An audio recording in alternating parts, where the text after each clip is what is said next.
जय Hind and hello guys, स्वागत है आपका आपके अपने YouTube चैनल ज्ञानदेह होस्ट में। और इस वीडियो में मैं आपको बताने वाला हूं India security press Nashik online form 2022 के बारे में, जो कि आपका जूनियर टेक्नीशियन की पोस्ट पर निकाला है और इसमें कैंडिडेट ऑल इंडिया से अप्लाई कर पाएंगे। तो आप इस वीडियो को देखते रहिए, मैं आपको इसके बारे में संपूर्ण जानकारी देने वाला हूँ। तो चलिए शुरू करते हैं। तो यहाँ पर अभी जो वीडियो में देख पा रहे हो, हमारी ऑफिशियल वेबसाइट jobsgyan.in है। इसका लिंक वीडियो के डिस्क्रिप्शन में दिया है। जैसे ही आप इस लिंक को ओपन करेंगे तो आपके सामने इस भर्ती की जानकारी आ जाएगी, जहां पर आपको जानने को मिलेगा कि यह भर्ती 85 पद पर निकाली गई है। जॉब लोकेशन आपकी नासिक रहेगी। ऑल इंडिया से आप इसमें अप्लाई कर सकते हैं। एंड यहां पर सैलरी आपको 18,780 रुपए से लेकर के 67,390 रुपए दी जाएगी। और आप लोग इस फॉर्म को 8 अक्टूबर 2022 से लेकर के 8 नवंबर 2022 तक भर पाएंगे। इसमें जो आपकी जूनियर टेक्नीशियन की पोस्ट है, ये अलग अलग डिसिप्लिन के लिए, किस डिसिप्लिन में किस कैटेगरी में कितनी वैकेंसी है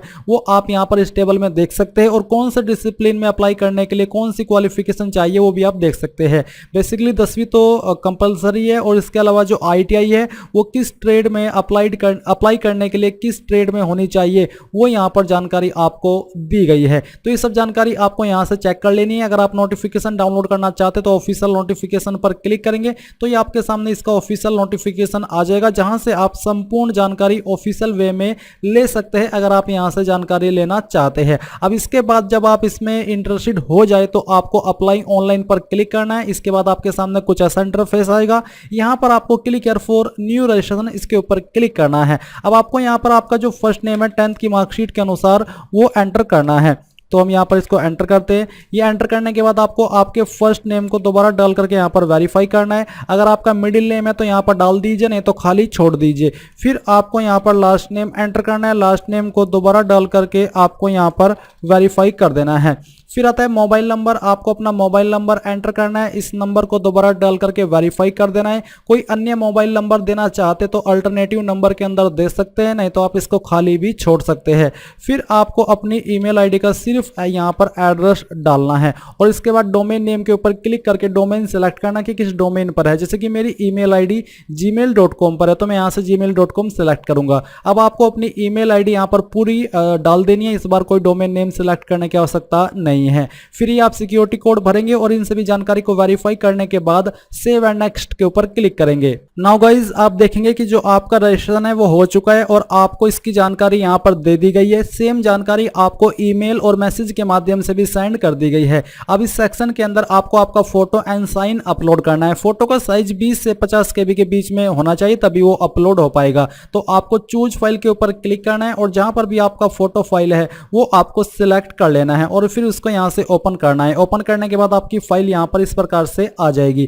देन आपको यहां पर I confirm that this is my valid photo, इसके ऊपर क्लिक करना है। फिर आपको आपका सिग्नेचर अपलोड करना है। सिग्नेचर का साइज आपका 10 से 20 KB के बीच में होना चाहिए। तो आपको फाइल यहां से सेलेक्ट करनी है, इस प्रकार से ओपन करनी है और आपका सिग्नेचर भी यहां पर आपको देखने को मिल जाएगा। फिर आपको I confirm that this is my valid signature यहां पर टिक करना है। फिर आपको नेक्स्ट के ऊपर क्लिक करना है। नेक्स्ट पर क्लिक करने के बाद आपके सामने आती है बेसिक इंफॉर्मेशन। तो सबसे पहले पोस्ट अप्लाइड, तो सिलेक्ट के ऊपर क्लिक करके आपको ये सिलेक्ट करना है कि जूनियर टेक्नीशियन के कौन से ट्रेड में आप अप्लाई कर रहे हो, जैसे कि टेक्निकल, कंट्रोल, टेक सपोर्ट। तो जिसमें भी आपको अप्लाई करना है वही आप यहां पर आपकी एलिजिबिलिटी के अकॉर्डिंग सिलेक्ट कर लीजिए। फिर आती है कैटेगरी। तो आपकी कास्ट कैटेगरी क्या है, मैं आपको यहां पर बता दूं कि इसमें क्या एप्लीकेशन फीस आपसे ली जा रही है। UR OBC को 600 रुपए फीस पे करनी है और SC ST विकलांग को 200 रुपए एप्लीकेशन फीस पे करनी है। तो यहां पर आपकी जो कास्ट कैटेगरी है वो आपको सिलेक्ट कर लेनी है। इसको सिलेक्ट करने के बाद में यहां पर आप देखेंगे कि क्या आप विकलांग है और आपकी विकलांगता 40% या उससे ज्यादा है। अगर हां तो यस, नहीं तो आपको नो करना है। अगर आप यहां पर यस करते तो आपके सामने बाकी के ऑप्शन एक्टिव हो जाएंगे, जैसे कि टाइप ऑफ डिसेबिलिटी, और फिर आपको कुछ सवालों का आंसर भी देना होगा। अगर आप नो करते तो फिर ये आपके लिए एप्लीकेबल नहीं है। आपको यहां पर आंसर करना है कि कौन से रिलीजन से आप बिलोंग करते हैं, आपका रिलीजन क्या है वो आपको सिलेक्ट कर लेना है। फिर आपसे पूछे कि क्या आप रिलीजियस माइनॉरिटी कम्युनिटी से बिलोंग करते हैं, यानी कि क्या आप माइनॉरिटी से, अगर हां तो यस, नहीं तो आपको नो करना है। और ये आप ही को पता होगा कि आपकी कास्ट माइनॉरिटी में आती है या फिर नहीं आती है। Are you an ex serviceman, अगर हां तो यस करें, नहीं तो आपको नो करना है। फिर आपसे पूछे कि are you an in service SPMCIL employ, क्या आप SPMCIL एम्प्लॉय में जो SPMCIL है ये जो कंपनी है क्या आप इसके एम्प्लॉय है, सर्विस करते हैं इसके अंदर? अगर हाँ तो यस, नहीं तो आपको नो करना है। अब आपसे पूछा कि do you fulfil the essential qualification and experience provided you have at least 3 years of service left as on the date of advertisement, यानी कि जो जरूरी क्वालिफिकेशन आपसे मांगी है अप्लाई करने के लिए क्या वो आपके पास है? अगर हाँ तो यस करेंगे, नहीं तो आपको नो करना है। अगर ये आपके सामने ऑप्शन एप्लीकेबल नहीं है तो इसका मतलब इसके लिए आप एलिजिबल नहीं है, यानी कि ये आपके ऊपर लागू नहीं होता। ये ऊपर की इंफॉर्मेशन के अकॉर्डिंग ही यहाँ पर यस नो आप इसको कर पाएंगे। फिर आपसे पूछा है यहाँ पर एक्चुअल पीरियड, तो बेसिकली उनके लिए एक्टिव होगा अगर आप यहाँ पर are you an in service SPMCIL employ इसमें यस करते हैं।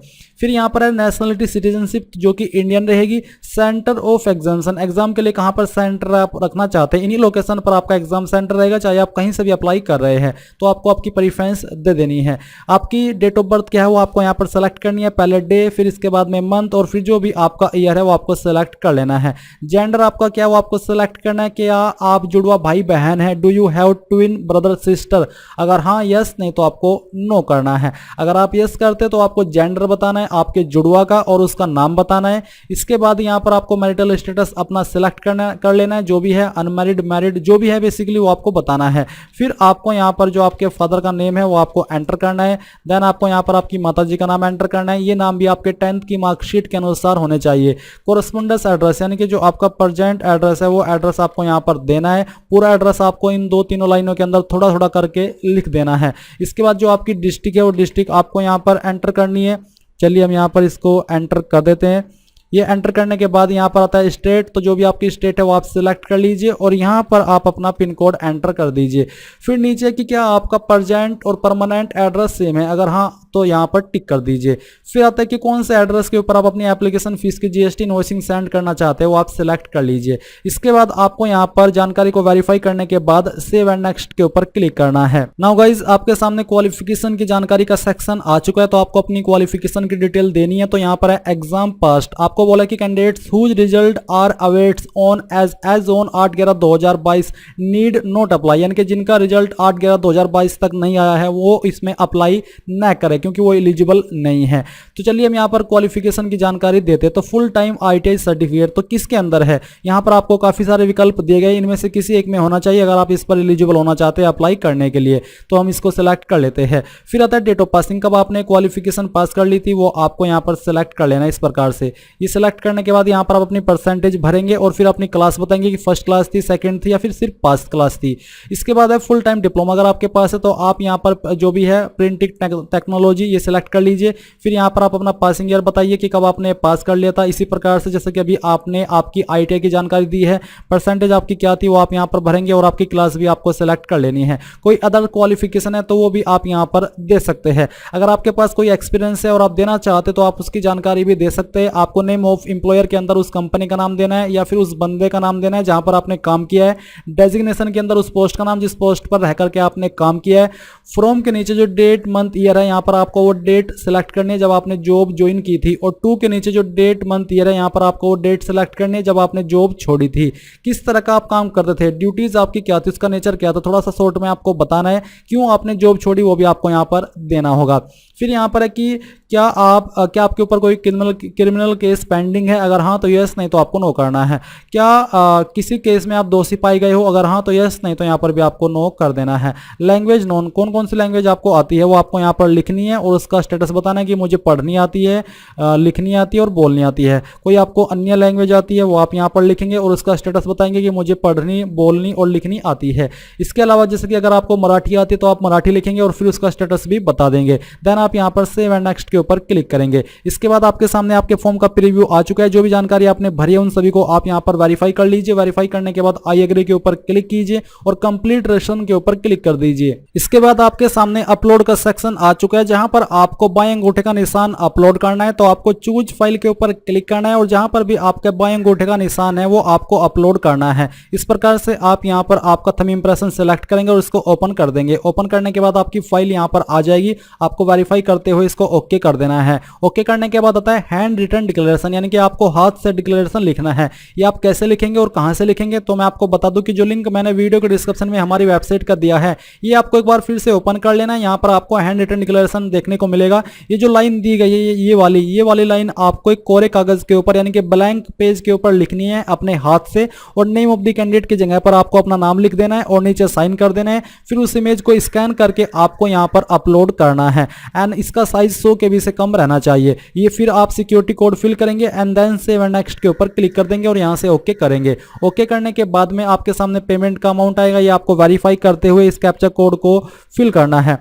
इसको फिल करने के बाद आप यहां पर आगे सबमिट पर क्लिक करेंगे और यहां से ओके कर देंगे। ओके करने के बाद आपको पेमेंट के पेज पर ट्रांसफर किया जाएगा। अब आप जिस भी माध्यम से चाहते हैं अपनी एप्लीकेशन फीस यहां से जमा कर सकते हैं।